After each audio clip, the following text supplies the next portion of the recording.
Hey guys, welcome back. Today I'm going to be talking about my top 5 higher end foundations. You guys have asked me here and there what my top foundations were for certain occasions or just in general what my top foundations were, and I decided to do a video on it. And actually I'm doing several videos on it because when I started looking at which ones I like the most, they fell into higher end, lower end, and BB creams and those types of foundations. So I'm starting with the higher end foundations today, and I have 5 here in front of me along with an honorable mention. So we can get started with that today. And I do want to just say really quickly that if you guys are not following me on Snapchat, my other social media as well, Twitter and Instagram, but I say Snapchat specifically because that's where it's real, and a lot of times I'll do random things over there, like mix some foundations and see what happens. And you know, I'll post random family stuff and lipsticks of the day. I did a random decluttering of my closet one day, and it's just so off the cuff and spur of the moment. And it's just a good way to see just what goes on day to day in anyone's life, really. But if you're not following me there, it's listed below in the description box, and I'll put all my social media handles here just so you can see them and follow me wherever I am. But I do encourage that just because there's things that go on there that you never see here on YouTube, and sometimes it's just kind of fun. So, well, all the time it's kind of fun. Just wanted to give that little disclaimer. Back to the top 5 foundations. If you guys have not watched any of my foundation reviews or skincare routine videos or primer reviews, anything like that, my skin is maturing. I'm 41 years old and I have combination oily skin. I get oily in the T-zone. Sometimes I do get kind of dry around here. I have rosacea, my skin is sensitive. And so I'm always on the hunt for a good foundation because I have very long days and I live in a humid climate. You can see all of my foundation shades in the description box below. I need something that is yellow tone, that is going to hold up all day long. I don't want to have to blot and touch up a zillion times a day. I need something that is not going to break up where I get oily. So it takes a lot to meet the criteria. You know, I want a foundation that will, I would say, keep me matte, but it doesn't have to be matte. I like a demi matte or a satin finish too, but my skin has to look nice. I don't like a full coverage foundation. Medium to full, light to medium, I'm good with. And I think that's it. I just wanted to kind of let you guys know what I like in a foundation up front, and I'll go into more descriptions with each foundation. But there you go, and we can get started with the top 5 foundations. I am going to give you the disclaimer that there is no order here. It's hard for me to narrow down a single favorite because these are all favorites for different reasons and different occasions. And I do have one that I'm just gonna go ahead and state. This did not quite make the list because I think it's been bumped down to an honorable mention. This would have made the list had I not discovered a couple of foundations over the past month, actually.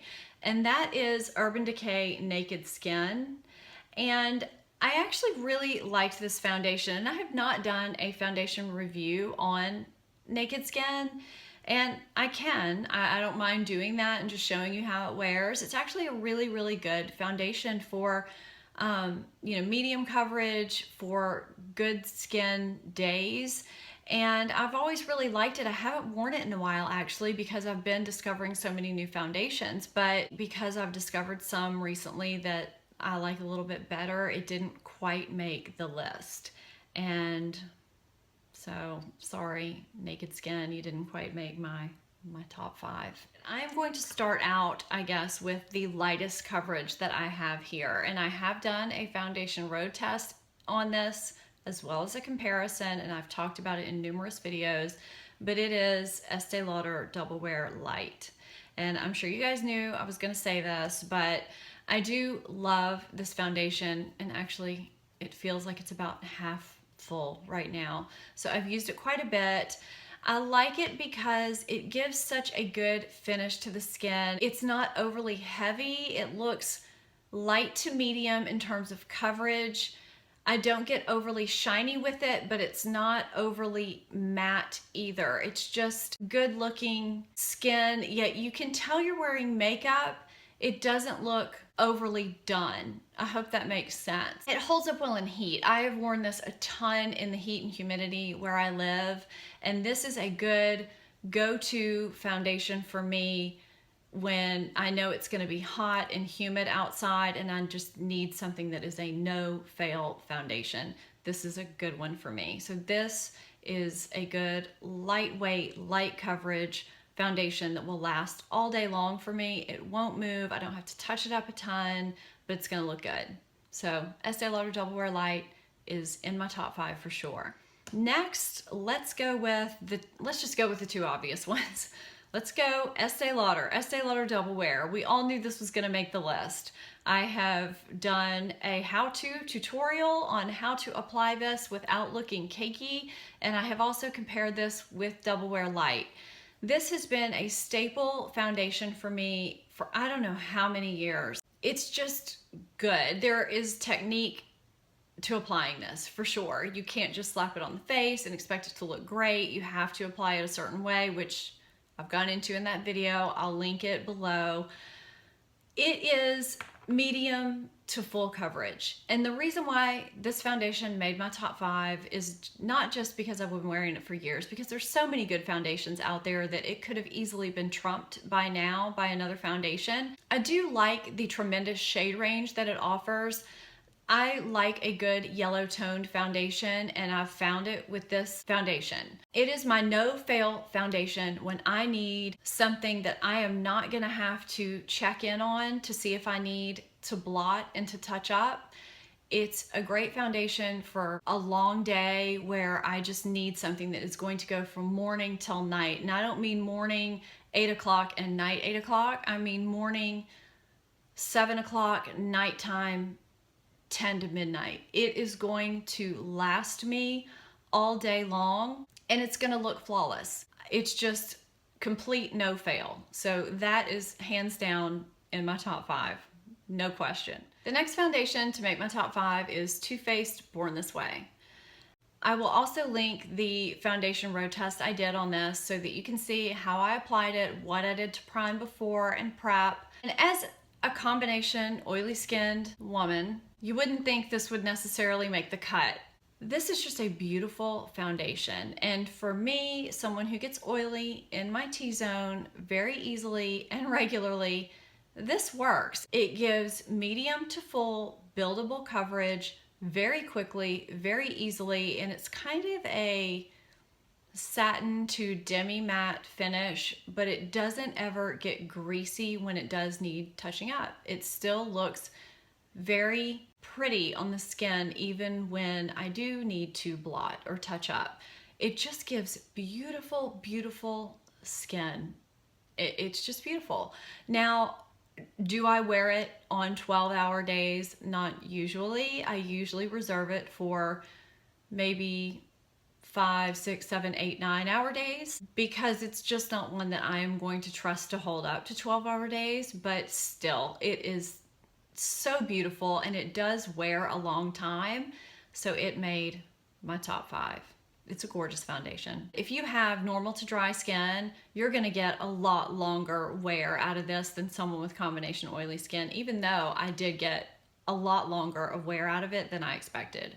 The next 2 foundations are very recent discoveries just over the past month.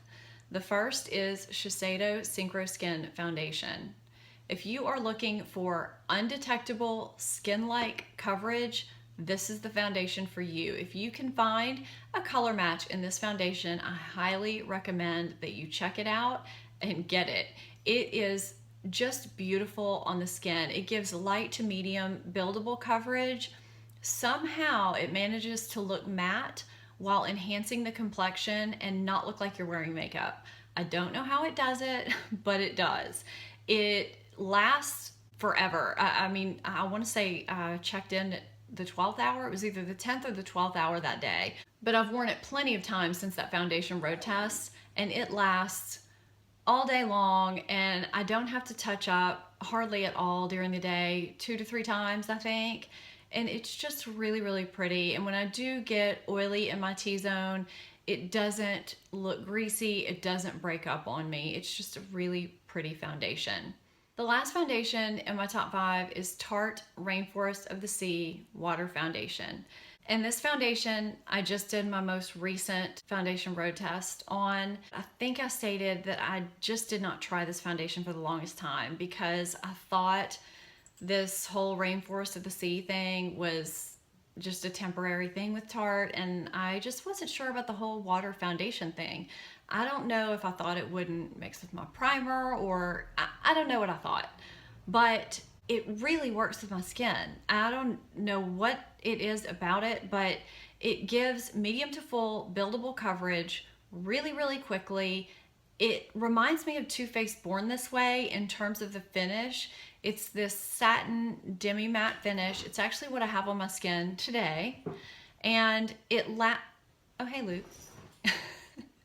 It lasts on my skin longer than Too Faced Born This Way. I'm talking a 10 to 12 hour day. It feels like I'm wearing nothing. It's just a really, really great foundation. And I also like it because there's skin benefits in this foundation. And as women who are maturing, it's good to have skin benefits and hydration in a foundation that don't make you oily too, especially if you're combination oily like me. So I was pleasantly surprised, unexpectedly surprised with this foundation.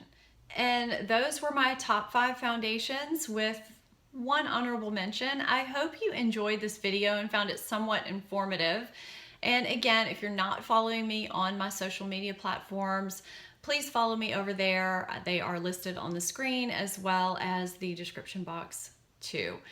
And if you are not subscribed to my channel, please subscribe today and hit that notification bell too. And double check too, if you are subscribed, just double check that they haven't unsubscribed you. I know that's been happening. It's happened to me too with people I'm subscribed to. There's some funny YouTube stuff going on right now. Thank you so much for watching today, and I will see you guys next time. Bye-bye.